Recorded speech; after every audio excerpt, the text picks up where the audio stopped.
اور کہا کہ میں نے تیرے بارے میں ایسی بات سنی ہے, کیا تو واقعی نبی صلی اللہ علیہ وآلہ وسلم کے ساتھ اس طریقے سے گفتگو کرتی ہے؟ انہوں نے کہا ہاں میں کرتی ہوں. دوسری روایت میں آتا ہے کہ انہوں نے پکڑ کے ان کا گلا دبانا شروع کر دیا اور مارنا شروع کر دیا. اور بخاری مسلم میں الفاظ آتے ہیں کہ جب سیدنا ابوبکر تک یہ بات پہنچے تو انہوں نے سیدہ عائشہ کا گلا دبایا اور ان کو مارا پیٹا ان کے گھر جا کے. اب یہ بڑے سخت الفاظ تھے, ظاہر ہے کہ ایک امہات المومنین کا معاملہ ہے, تو ابن عباس رضی اللہ تعالی عنہما کے الفاظ ہیں. یہ بڑی ڈیٹیل حدیث ہے, 4-5 صفحوں کی حدیث ہے بخاری اور مسلم میں, جس کا میں نے نمبر بتایا.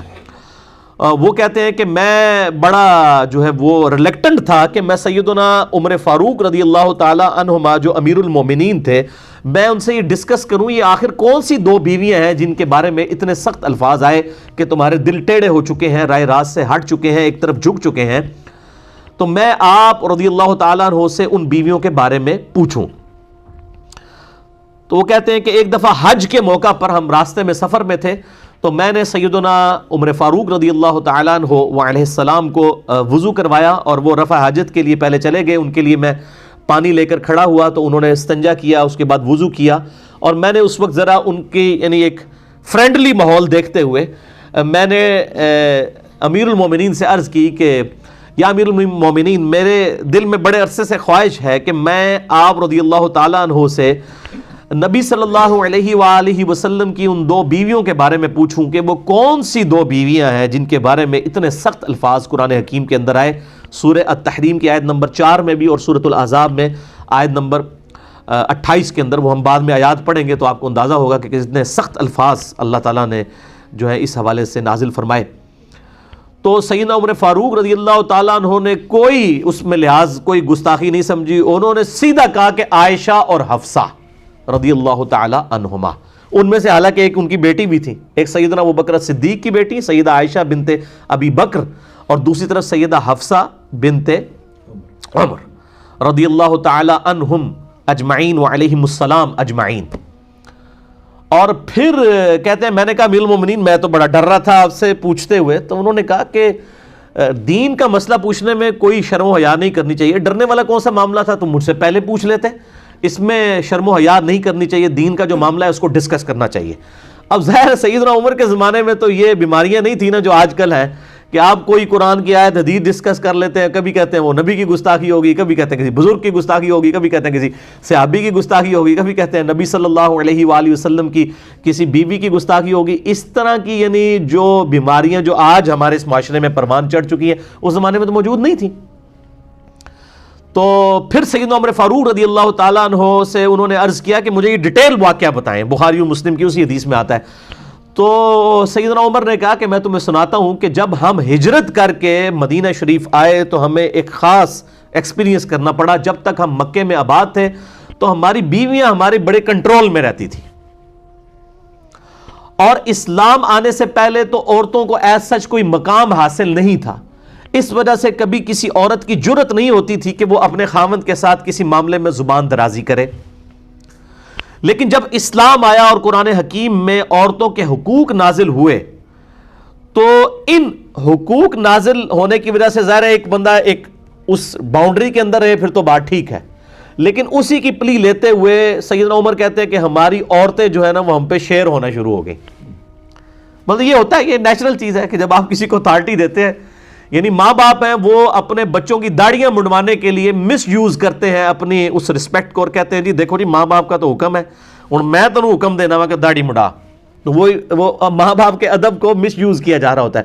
حالانکہ بخاری و مسلم کی متفق علیہ حدیث ہے مولا علی رضی اللہ تعالیٰ عنہ علیہ السلام سے کہ جو اطاعت ہے ماں باپ کی وہ یا کسی بھی مخلوق میں سے کسی بھی شخص کی, وہ اللہ تعالیٰ کی حدود کے اندر اندر ہے. جہاں پر وہ اللہ تعالیٰ کے ساتھ معصیت والا معاملہ آئے گا پھر کسی کی کوئی اطاعت نہیں ہے, وہ کلیئر کٹ ہے. اور یہ کوئی راکٹ سائنس نہیں ہے, یہ جو حدیث ہے بخاری اور مسلم کی کہ تم میں سے کوئی شخص اس وقت تک مومن ہی نہیں ہو سکتا جب تک کہ میں اسے اس کے ماں باپ اولاد سب لوگوں سے بڑھ کر عزیز نہ ہو جاؤں. تو اس کا کیا مطلب ہے, صرف نعرے مارنا نہیں, مراد یہ کہ ماں باپ اولاد سب لوگ ایک طرف کھڑے ہوں, دوسری طرف نبی صلی اللہ علیہ وآلہ وسلم کا حکم ہو, آپ کی تابعداری ہو, تو اس کو ٹاپ پرائرٹی اللہ اور اس کے محبوب صلی اللہ علیہ وآلہ وسلم کی ذات ہونی چاہیے. تو سیدنا عمر کہتے ہیں کہ پھر ہماری بیویاں جو ہے وہ ہم پہ شیر ہونا شروع ہو گئی، حتیٰ کہ جب ہم ہجرت کر کے مدینہ آئے تو مدینہ میں جو انصار کی عورتیں ہیں وہ پہلے ہی اپنے خاوندوں کے اوپر غالب تھیں.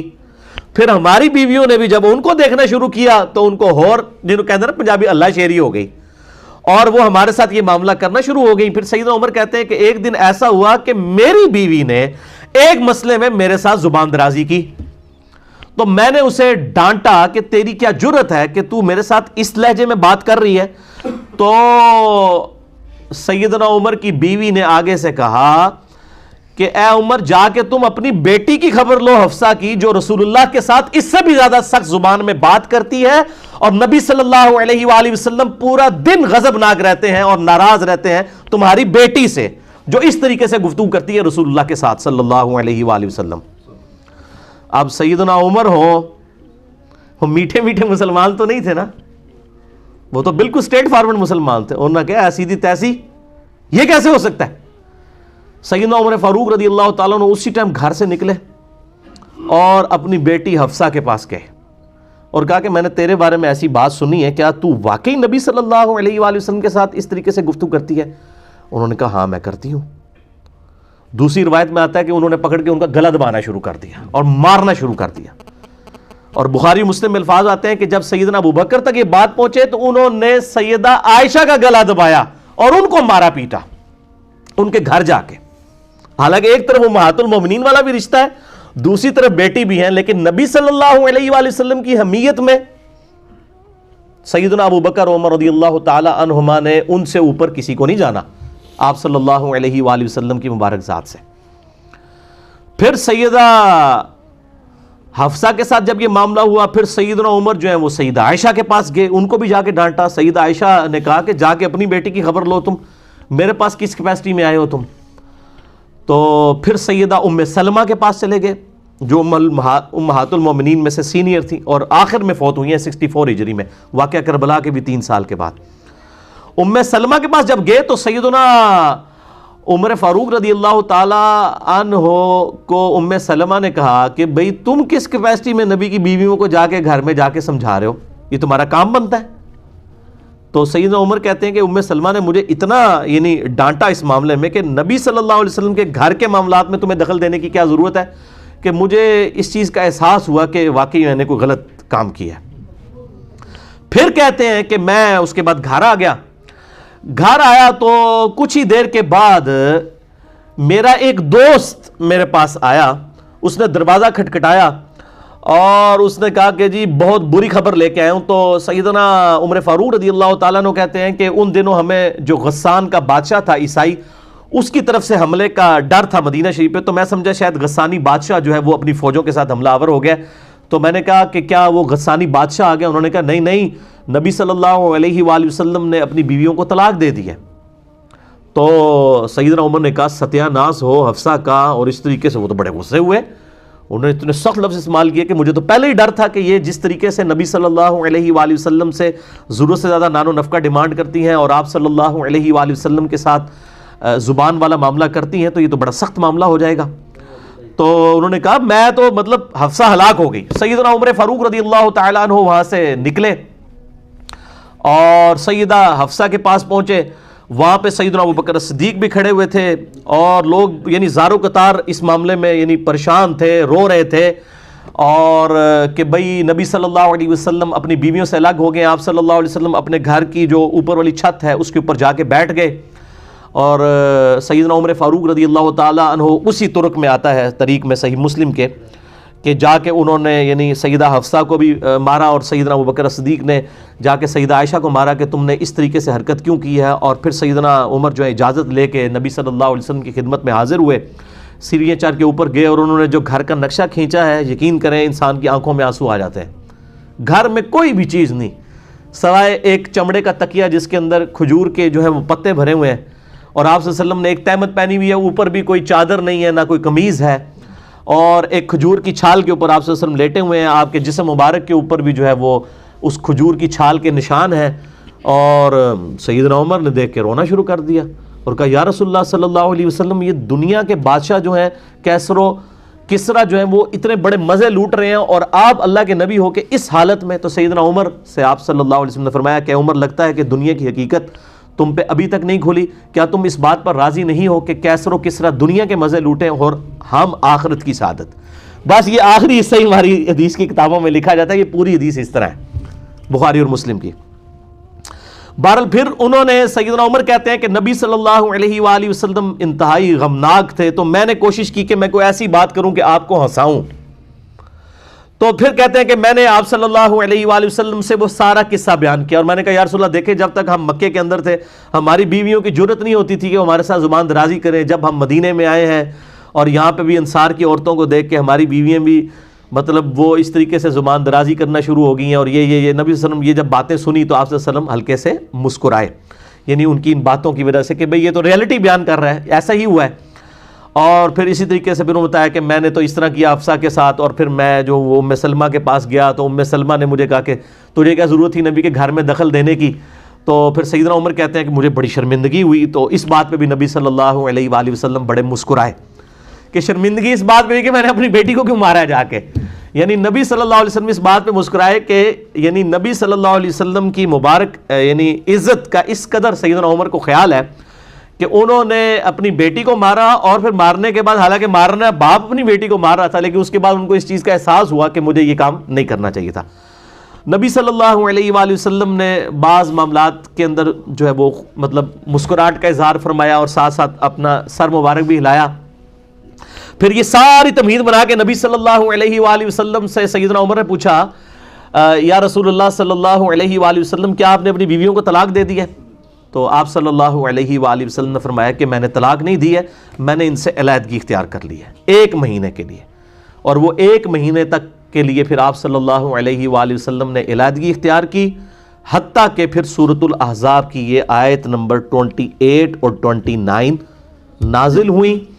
سورہ التحریم کی آیات نازل ہوئیں جن کے اندر کیٹاگوریکل مینشن کر دیا گیا کہ اگر ہمارے محبوب صلی اللہ علیہ وآلہ وسلم کے ساتھ تم رہنا چاہتی ہو تو یہ بات یاد رکھو کہ اسی طریقے سے فقر کی زندگی گزارنی ہوگی, اور اسی طریقے سے تم نے امت کے لیے رول ماڈل بننا ہے. ایسا نہ ہو کہ تم نبی صلی اللہ علیہ وآلہ وسلم کے ساتھ مس بیہیو کرو, یہ بالکل نہیں ہونا چاہیے. اور اگر تم اس طریقے سے گزارا نہیں کرنا چاہتی ہو تو ہم اپنے نبی کو یہ اختیار دیتے ہیں کہ وہ تمہیں طلاق دے کے فارغ کر دے.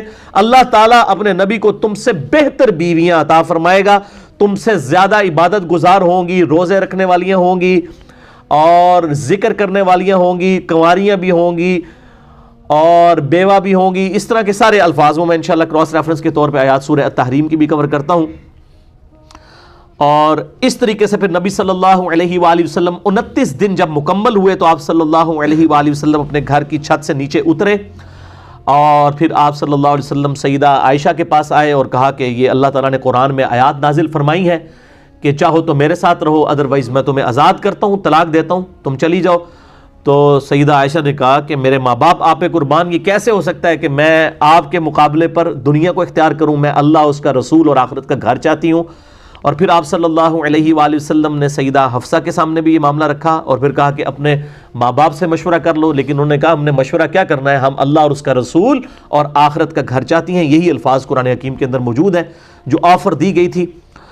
تو یہ میرے بھائیوں پورے کا پورا واقعہ تھا. اسے واقعہ ایلا کہا جاتا ہے. یہ آپ صلی اللہ علیہ وآلہ وسلم کی زندگی کا بڑا اہم ترین واقعہ ہے, اور اس کی امپورٹنس کا اندازہ آپ اس چیز سے لگائیں کہ اللہ تعالیٰ نے اس واقعے کو قرآن میں ڈسکس کیا ہے. احادیث میں تو اس کی ڈیٹیلز آئیں, لیکن اس کا بلو پرنٹ, ابتدائی خاکہ قرآن کے اندر من و ان اسی طریقے سے موجود ہے. اور یہ بڑا حیران کن معاملہ ہے کہ اللہ تعالیٰ نے اپنے محبوب صلی اللہ علیہ وآلہ وسلم کی عزت اور توقیر کی خاطر بالکل اس چیز کا خیال نہیں کیا کہ آپ کی بیویاں قیامت تک ڈسکس ہوں گی, اس حوالے سے کہ جو انہوں نے نبی صلی اللہ علیہ وآلہ وسلم کے ساتھ اس طریقے سے زبان کے معاملے میں احتیاط نہیں کی. اللہ تعالیٰ نے اس چیز کا خیال نہیں فرمایا, کیونکہ آپ صلی اللہ علیہ وآلہ وسلم امت کے لیے رول ماڈل ہیں. آپ صلی اللہ علیہ وآلہ وسلم کی بیویاں امت کی عورتوں کے لیے رول ماڈل ہیں. آپ صلی اللہ علیہ وآلہ وسلم کی بیٹیاں امت کی عورتوں کے لیے رول ماڈل ہیں. لہٰذا وہ اسی طریقے سے ڈسکس ہوں گی اور قیامت تک ڈسکس ہوں گی. لیکن ہمارے ہاں آپ کو پتہ ہے کہ خاص مکتبہ فکر ہے جن کو بچپن سے یہ پٹی پڑھا دی گئی ہے کہ آپ نے کوئی بھی بات اس طریقے سے کی جس میں انبیاء کرام علیہم السلام یا صحابہ کرام علیہم رضوان یا امہات المومنین کے بارے میں جو اللہ تعالیٰ نے قرآن حکیم میں ڈسکشن کی ہے ان کی کمزوریوں کے بارے میں اس کو ڈسکس کرنا گستاخی شمار کیا جائے گا. میرا خیال ہے یہ عقیدہ پروپیگیٹ کرنا اور اس کو بیان کرنا بذات خود ہی کفر کے کیٹیگری میں لے جائے گا. کیونکہ are you trying to teach your god, کیا اپنے خدا کو آپ یہ ٹیچ کرنا چاہتے ہیں کہ قرآن حکیم میں یہ آیات کیوں نازل فرمائی؟ یہ بڑا خطرناک معاملہ ہے. اسی لیے میں اکثر یہ کہا کرتا ہوں کہ وہ خدا اور وہ اللہ جو انڈیا پاکستان بنگلہ دیش کے علماء نے اپنی پبلک کو جس کا تعارف کروایا ہے وہ خدا اور ہے, اور جو خدا قرآن اور سنت کے اندر جس کا کریکٹر آیا ہے, جس کا کردار آیا ہے, جس کی پرسنالٹی آئی ہے اللہ اور اس کے محبوب صلی اللہ علیہ وآلہ وسلم کی, وہ بالکل اور ہے. اسی لیے وہ جب ہم کوئی بات کتاب و سنت سے کرتے کہتے ہیں سیدھا آج تک سنی نہیں. حالانکہ ان کو پوچھیں کہ آپ نے کتنی ماشاءاللہ پی ایچ ڈی کی ڈگری کر لی ہے قرآن و سنت میں, آپ کیا آپ کے باؤ اجداد نے بھی ایک دفعہ قرآن پاک ہی پورا ترجمے سے نہیں پڑھا ہوا, تو آپ اتنا بڑا کلیم کر رہے ہیں کہ ہم نے تو آج تک یہ بات سنی نہیں ہے. بھائی ہم نے, آپ نے نہیں سنی تو آپ اللہ کا شکر ادا کریں کہ یہ قرآن پاک میں لکھی ہے. اگر آپ بریلوی ہیں تو امام رضا بریلوی صاحب کا ترجمہ پڑھ لیں, اگر دیوبندی ہے تو اشرف علی تھانوی صاحب کا ترجمہ پڑھ لیں, اگر آپ اہل حدیث ہیں تو آپ جونا گڑھی صاحب کا ترجمہ پڑھ لیں, اگر آپ اہل تشیع ہیں تو سید فرمان علی شاہ صاحب کا ترجمہ پڑھ لیں. آپ کسی بھی مکتبہ فکر سے, اگر آپ کچھ بھی نہیں ہیں, سمپل سادے مسلمان ہیں, تو آپ فتح محمد جلندری صاحب کا اور مولانا مودودی صاحب کا ترجمہ پڑھ لیں تو آپ کو پتہ چل جائے گا اس میں تو کوئی مطلب کوئی تحریف والا معاملہ ہی نہیں ہوا. اچھا, ان آیات کے کانٹیکسٹ میں نے جو بخاری مسلم کی احادیث کے حوالے سے ڈسکشن کی ہے تو اس سے بھی یہ بڑی بات پتہ چلی کہ قرآن حکیم کی جو آیات ہیں بعض اوقات ان کی تفصیلات کے لیے احادیث کا سہارا لینے کی ضرورت پڑتی ہے. تفصیلات کے لیے, احکامات کو سمجھنے کے لیے نہیں, جسٹ تفصیلات کے لیے. وہ تفصیلات نہ بھی ہوں تب بھی قرآن حکیم اپنے اعتبار سے ایک مکمل کتاب ہے. قرآن حکیم میں تو فائنل ڈیسیژن آیا نا کہ نبی کی بیوی ایسا نہیں کرنا. وہ کیا واقعہ ہوا تھا وہ قرآن پاک نے ضروری نہیں سمجھا ڈسکس کرنا, اور اس کے ڈسکس کرنے یا نہ کرنے سے اینڈ رزلٹ میں کوئی فرق نہیں پڑا. اکثر یہ لوگوں کو بیماری ہو, وہ شان نزول لبو جی کیا تھا جی, شان نزول لبو, وہ شان نزول جو بھی ہو اینڈ رزلٹ وہی ہے. ٹریفک سگنل کے لیے گرین کے اوپر چلنا اور ریڈ کے اوپر رکنا کیوں رکھا گیا؟ اس کا شان نزول کیا تھا ٹریفک قوانین بنانے والوں کے لیے؟ یہ ایک انٹرسٹ کی بات ہو سکتی ہے کہ جی گرین رنگ جو ہے اچھا لگتا ہے, گرینری اچھی لگتی ہے, ریڈ کلر جو ہے وہ بلڈ کی نشانی ہے, یہ خطرے کی نشانی ہے, شاید یہ وجہ ہو. لیکن یہ وجہ کچھ بھی ہو, اینڈ رزلٹ یہ ہے کہ ریڈ کے اوپر رکنا ہے, گرین پہ چلنا ہے. اینڈ رزلٹ کبھی چینج ہوگا نہیں. اسی طریقے سے قرآن حکیم کی آیات کا جو اینڈ رزلٹ جو آیا ہے اس کے شان نزول سے اس کے اینڈ رزلٹ پہ کوئی فرق نہیں پڑتا. اس لیے میں نے مسئلہ نمبر 154 ریکارڈ کروایا تھا کہ قرآن حکیم اپنے شان نزول کا محتاج نہیں ہے. البتہ ایکسپلینیشن کے لیے, اس کی ایک ڈیٹیلز کے لیے, ایک انٹرسٹ کے طور پہ, بس زیادہ زیادہ انٹرسٹ, وہ انٹرسٹ کوئی رکھتا ہے نہیں رکھتا ہے, اینڈ رزلٹ قرآن حکیم کا وہی ہے. قرآن حکیم محتاج نہیں ہے. بہرحال اس کی تفصیلات کے لیے سنت کی ضرورت پڑتی ہے جو صحیح الاسناد احادیث کے ساتھ یا تواتر کے ساتھ ٹرانسفر ہوئی ہے, اور ظاہر ہے کہ وہ مطلب اس کی وجہ سے ہمیں پوری ایک سمجھ لیں کہ سٹارٹ سے لے کے اینڈ تک باتیں سمجھ آ جاتی ہیں, اور پھر ساتھ ہی ساتھ ان گمراہیوں کا دروازہ بھی بند ہو جاتا ہے سنت کی برکت سے کہ بعض لوگ جو قرآن حکیم میں اپنے مطلب کی باتیں انجیکٹ کرنے کی کوشش کرتے ہیں. حالانکہ میں اللہ کے فضل سے علا وجہ بصیرت قرآن حکیم سے ہی ان ساری باتوں کا دفاع کر سکتا ہوں جو قرآن حکیم کے ساتھ اس قسم کا کھلواڑ کرنے والے لوگ اس وقت معاشرے کے اندر موجود ہیں, جس میں top of the list personality Ghulam Pervez صاحب کی تھی, اور آج کل بھی ایک وہ کراچی کے اندر ایک اسکالر ہیں شیخ محمد صاحب, ان کی کافی مجھے ان کے حوالے سے بھی ای میلز لوگوں نے بھیجی ہیں کہ انہوں نے اس طرح جو ہے وہ دیوبند کے ایک مفتی کے ساتھ جو ہے وہ ڈیبیٹ کی. وہ 3 گھنٹے کی ڈیبیٹ میں نے کم از کم 2 دفعہ تو دیکھی ہے ڈیٹیل کے ساتھ. مفتی عبد الباقی صاحب بنوریا ٹاؤن والے. مجھ سے لوگ پوچھتے ہیں کہ جی آپ بتائیں آپ کا کیا اوپینین ہے. بھائی میں تو ایک 1 ایجنڈا پیش کرتا ہوں, میرے نزدیک دونوں ہی غلط ٹریک کے اوپر ہیں. جو ڈیفینڈ کر رہے ہیں وہ بھی ٹریک سے ہٹے ہوئے ہیں, جو اپنا مقدمہ پیش کر رہے ہیں وہ بھی ٹریک سے ہٹے ہوئے ہیں. باقی رہا ان کے اوپر لیکچرز ریکارڈ کروانا اور ایک ایک چیز کو ڈسکس کرنا, تو سب سے پہلے تو وہ علماء جو مطلب آگے تعارف کرواتے ہیں کہ ہم نے جی پی ایچ ڈی کی ہے, اتنا عرصہ ہم نے قرآن پہ لگایا ہے, اور ان کو اس طریقے سے وہ بندہ بے عزت کرتا ہے، ایک عام آدمی جس نے قرآن کے اوپر تحقیق کی ہے، تو اب یہ علماء کے لیے لمحہ فکری ہے نا کہ وہ کیوں بے عزت ہو رہے ہیں ان لوگوں کے ہاتھوں. تو یہ علماء خود جواب دیں نا. تو ہارڈلی اس کے 3,000 کے قریب سبسکرائبرز ہیں. اس ویڈیو کو خیر کوئی 3 لاکھ کے قریب لوگ دیکھ چکے ہیں. ادروائز تو ایز سچ یہ 92 سے لیکچرز دے رہے ہیں شیخ محمد صاحب. ایز سچ ان کو اس طریقے سے پذیرائی حاصل نہیں ہوئی ہے. ظاہر ہے کہ وہ ایک مین سٹریم کی لائن سے ہٹے ہوئے ہیں. باقی جو ان کی پازیٹیو چیزیں ہیں میں اس کو انڈورس کرتا ہوں. لیکن مجھ سے لوگ کہہ رہے تھے، تو میں ابھی مجھے اچانک اس کے حوالے سے یاد آ گیا، تو ضرورت نہیں ہے سچ اس اعتبار سے ڈیٹیل کے ساتھ چیزیں ریکارڈ کروانے کی. کئی چیزیں بالکل واضح ہوتی ہیں، وہ پتہ چل جاتی ہیں. باقی انشاءاللہ تعالی ہمارے لیکچر خود بخود جواب بن جاتے ہیں ان چیزوں کے، کہ چیزوں کو کنٹیکسٹ کے ساتھ بسا اوقات تفصیلات کے لیے. میں بار بار کہوں گا، میں قرآن حکیم کو کسی حدیث کا محتاج نہیں سمجھتا ہوں as far as rules of Quran Hakim are concerned. اور میں اس چیز کو قرآن حکیم کی جو ہے توہین سمجھتا ہوں کہ اگر کوئی شخص کہے کہ قرآن جو ہے وہ سمجھنے کے لیے احادیث کا محتاج ہے. Not at all. تفصیلات کے لیے ایک انٹرسٹ کے طور پہ ضرور ہے. باقی قرآن حکیم میں جو رولز آئے ہیں من و عن اسی طریقے سے وہ قبول کیے جائیں گے. باقی یہ کہنا قرآن حکیم میں نماز کا طریقہ نہیں آیا، تو میرے بھائی قرآن حکیم کا ٹاپک یہ نہیں ہے نا. قرآن حکیم کا ٹاپک عقائد ہے، تو اس میں ظاہر نماز کا طریقہ تو نہیں ہوگا. ہاں رکوع کا سجود کا ذکر ہے، لیکن پورے کا پورا بلو پرنٹ تو نہیں ہوگا. وہ تو نماز کا پورا طریقہ تو کسی ایک حدیث کی کتاب میں بھی نہیں آیا. ہمیں درجنوں احادیث کی کتابوں کو جمع کر کے میں نے ریسرچ پیپر نمبر 8 لکھا ہے، مکمل نماز محمدی صلی اللہ علیہ وآلہ وسلم. 140 صحیح الاسناد احادیث کی روشنی میں صرف 4 صفحوں کے اوپر میں نے ان کو سمویا ہے. تو ظاہر ہے اس میں کم از کم 10-12 اہل سنت کی مین سٹریم کی کتابیں، بخاری، مسلم، ابو داؤد، ترمذی، نسائی، ابن ماجہ، الموطا امام مالک، المستدرک للحاکم اور مسند احمد، ان سب کو کمبائنڈ کر کے ایک پورے کا پورا ایک سٹرکچر پیش کی گئی ہے نا. تو اس اعتبار سے یہ بات نہیں کرنی چاہیے. مسئلہ نمبر 154 میرا ایک بڑا زندگی کا اہم ترین لیکچر ہے، جس میں نے بتایا کہ قرآن حکیم شان نزول کا محتاج نہیں ہے. اور باقی اسی طریقے سے بعض لوگ یہ بھی کہتے ہیں کہ جناب یہ جو آیات ہیں یہ تو کافروں کے بارے میں نازل ہوئی ہیں، ان کو مسلمانوں کے اوپر نہیں آپ تھوپ سکتے، یہ مسلمانوں کے بارے میں نازل ہوئی ہیں. یہ جو دھوکے دیے ہوئے ہیں نا، ان کا بھی میں نے پورے کا پورا رد جو ہے مسئلہ نمبر 154 میں کیا ہے. جسے شوق ہو تو وہ ضرور دیکھیں. اب یہ آپ دیکھ لیں تقریباً 35 منٹ کی مجھے صرف تمہید بنانی پڑی ہے ان آیات کو کور کرنے کے لیے. تو میں نے تو 48 نمبر آیت تک پہنچنا تھا، لیکن اب بمشکل یہی آیات ہی کور ہوں گی کراس ریفرنس کے طور پہ. جو باقی آیات ہیں وہ بھی انشاءاللہ ہم ڈسکس کریں گے. بہرحال سیدنا عمر فاروق رضی اللہ تعالیٰ عنہ نے نبی صلی اللہ علیہ وآلہ وسلم کو اس واقعے میں یہ بھی بات آتی ہے کہ تسلی دی، اور واقعہ ایلا کے موقع پر کہا یا رسول اللہ صلی اللہ علیہ وآلہ وسلم، آپ کی بیویاں اگر آپ کے خلاف یوں جتھا بنا کے اکٹھی ہو گئی ہیں تو آپ ان کو چھوڑ دیجئے، طلاق دے دیجئے. آپ کے لیے اللہ اور اس کا رسول اور اس کے فرشتے اور جبرائیل اور ابو بکر اور عمر ہی کافی ہیں.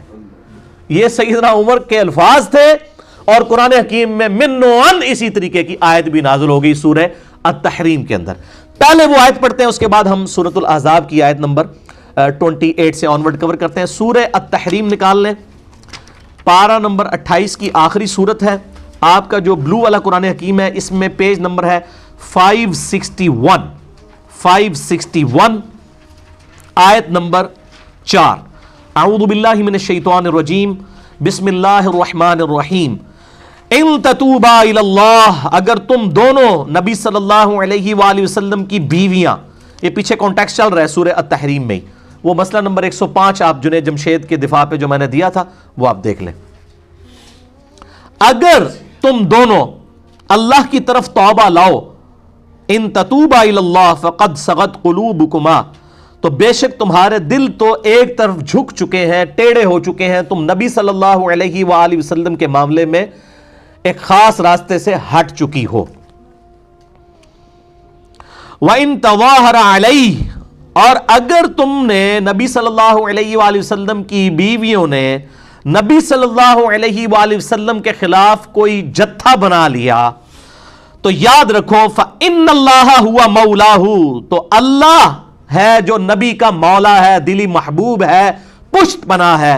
وَجِبْرِيل، اور جبریل، وَصَالِحُ الْمُؤْمِنِينَ، اور نیکوکار مؤمنین، والملائکۃ بعد ذالک ظہیر، اور اس کے بعد فرشتے بھی نبی صلی اللہ علیہ وآلہ وسلم کے مددگار ہیں، پشت پناہ ہیں. یعنی یہ وہ والی مدد نہیں ہے وہ جو لے رہے ہوتے ہیں جی وہ بزرگ، اس سے وہ کہہ رہے ہیں کہ نبی صلی اللہ علیہ وسلم کے مددگار دیکھو اللہ فرشتے جبرائیل ہیں، تو اس کا مطلب ہے کہ نبی صلی اللہ علیہ وسلم المدد یا ابو بکر المدد یا عمر کہتے تھے، نعوذ باللہ۔ وہ مسئلہ نمبر 3 میرا ریکارڈڈ ہے، دعا صرف اللہ ہی سے۔ اس سے مراد ہے ظاہری اسباب میں اللہ تعالیٰ نے فرشتوں کو اور نبی صلی اللہ علیہ وسلم کے اصحاب کو آپ صلی اللہ علیہ وآلہ وسلم کا ساتھی بنایا ہے۔ اور آگے دیکھیں کتنے سخت الفاظ ہیں، عسى ربو ان طلقکن، قریب ہے کہ ہمارے محبوب صلی اللہ علیہ وآلہ وسلم اگر تمہیں طلاق دے دیں تو ان کا رب ان کو ان یبدلہ، تبدیل کر دے، تمہاری جگہ اور بیویاں دے دے، ازواجن غیر منکن، تم بیویوں کو چھوڑ کر اس کے بدلے میں اور اچھی بیویاں عنایت فرما دے، مسلمات، جو تابع فرمان ہو ہمارے نبی کی، مؤمنات، پکی مؤمنہ ہو، قانتات، تابع فرمان ہو، قناعت کرنی والی ہو، تائبات، توبہ اور رجوع لانے والی ہوں، عابدات، عبادت گزار ہوں، صائحات، اور روزہ رکھنے والی ہوں، ثیبات و ابکارا، بیوہ بھی ہوں اور یعنی جو پہلے سے شادی شدہ یا طلاق یافتہ، اور کنواریاں بھی، کیونکہ اس میں اب سیدہ حفصہ جو ہیں وہ آپ سمجھ لیں کہ کنواری نہیں تھیں اور سیدہ عائشہ کنواری تھیں، دونوں کو اس حوالے سے ایڈریس کر دیا گیا۔ اب یہ دیکھیں کتنے سخت الفاظ آئے ہیں، اور اللہ تعالیٰ نے یعنی نبی صلی اللہ علیہ وآلہ وسلم کے معاملے میں کس قدر غیرت والا معاملہ، جس کو کہ اللہ تعالیٰ نبی صلی اللہ علیہ وسلم فرماتے ہیں، بخاری مسلم کی حدیث ہے کہ اللہ تعالیٰ سب سے بڑھ کر غیرت مند ہے، اور آپ دیکھ لیں اللہ تعالیٰ نے اس معاملے میں کوئی ایسا معاملہ نہیں کیا کہ اس کو پس پش ڈال دیا جائے۔ اب وہ آپ سورۃ الاحزاب کی آیت نمبر 28 آنورڈ، اب آپ کو ان آیات کی انٹینسٹی کا سمجھ آئے گا کہ یہ بات کیا ہو رہی ہے۔ یا ایھا النبی، اے نبی صلی اللہ علیہ وآلہ وسلم، اے خاص نبی، ان نبی کے ساتھ خاص نبی، قل لازواجک، فرما دیجئے اپنی بیویوں سے، ان کنتن تردن الحیات الدنیا، اگر تم دنیاوی زندگی کو چاہتی ہو، وزینتہا، اور اس کی آرائش کو، فتعالین امتعکن واسرحکن سراحا جمیلا، تو آؤ میں تمہیں دنیا کا مال و متاع دے کر بڑی خوبصورتی کے ساتھ اپنے نکاح سے فارغ کر دیتا ہوں۔ کتنی سخت دھمکی ہے۔ اور بخاری مسلم میں الفاظ ہیں، سیدنا عمر کہتے ہیں کہ اللہ تعالیٰ نے نبی صلی اللہ علیہ وآلہ وسلم کی بیویوں کو اس معاملے میں ڈانٹ پلائی، اتنے سخت الفاظ ہیں سیدنا عمر کے، یہ میرے ذاتی الفاظ نہیں ہیں۔ اللہ اکبر۔ وَإِن كُنتُنَّ تُرِيدْنَ اللَّهَ وَرَسُولَهُ وَالدَّارَ الْآخِرَةَ، اور اگر تم خواہش مند ہو اللہ اور اس کے رسول اور آخرت کے گھر کو، یعنی اللہ اور اس کا رسول عز و جل و صلی اللہ علیہ وآلہ وسلم اور آخرت کا اگر گھر چاہتی ہو، یعنی ظاہر ہے کہ دنیا تو پھر آپ کو چوپڑیاں نالے دو تو نہیں ہوگا نا، یعنی دنیا کی قربانی تو کرنی پڑے گی۔ اگر تم اللہ اور اس کے رسول صلی اللہ علیہ وآلہ وسلم اور آخرت کے گھر کو چاہتی ہو، پھر کیا کرنا ہوگا؟ فَإِنَّ اللَّهَ أَعَدَّ لِلْمُحْسِنَاتِ مِنْكُنَّ أَجْرًا عَظِيمًا، تو یاد رکھو پھر تم نبیوں کی بیویوں میں سے جو کوئی بیویاں ایسی ہوں گی جو نیکوکار ہوں گی تو ان کے لیے بڑا اجر عظیم ہے۔ کیٹاگوریکلی سب کو نہیں کہہ دیا گیا، تم میں سے بھی جو نیکوکاری کی، یعنی تمہیں بھی وہ ٹیسٹ پاس کرنا پڑے گا۔ یہ نہیں ہے کہ نبی علیہ السلام کی نسبت کی وجہ سے تمہیں جو ہے وہ چھوٹ مل جائے گی۔